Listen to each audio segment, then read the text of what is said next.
Up rapidly and stay warm this week. In fact, this big March warm-up could translate into, oh yeah, big money. All right, so let's talk dollars and sense of spring fever. And joining us now is weather and business expert Paul Walsh. Paul, great to see you in a warming Philadelphia metro area. So how does mild weather in March drive the economy?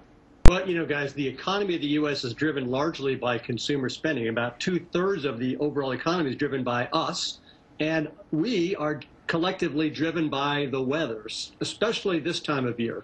So when you see warmer than normal conditions affecting hundreds of millions of people, literally in the Northeast and Midwest, this early, it drives a very early start to the spring buying season. So we buy spring not based on the calendar, we buy spring based on how it feels.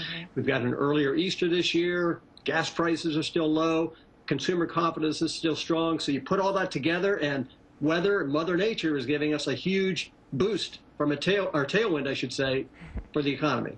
Well, talking about the economy, what kind of businesses will benefit from people spending money in this warmer weather? Well, of course, when we went through holiday last year, we saw apparel retailers really getting hurt because it was so mild. Well, the mild weather this year is going, as we move into spring, is going to help them significantly, as people are going to be buying early in advance of Easter and into this warm weather. Lawn and garden categories are going to be particularly positively impacted, and businesses that support lawn and garden, because again, when it becomes warm early, it drives those sort of native juices that we have to get out and start working, and all of that's going to happen early, and they generally do better for retailers. They make more money the earlier we buy. Yeah, everybody was out in my neighborhood starting to clean out everything on their lawn. All right, so what about the deals? What can we expect to see as far as the good deals for spring items? Well, from a good deal perspective, actually, the prices are not going to be as low as we might have expected if we had a cold spring. And that's because retailers basically don't need to mark the prices down when the weather is so good, and it's really driving us to go into stores and buy those things that we need. The good news, though, is that there'll be plenty of barbecues and lawnmowers for us to buy.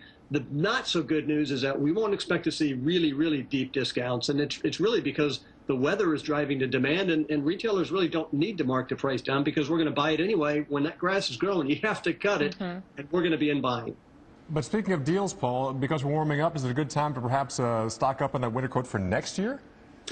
Maybe if you can find them. There was some pretty significant discounts at the end of holiday, so good luck finding a coat at this point.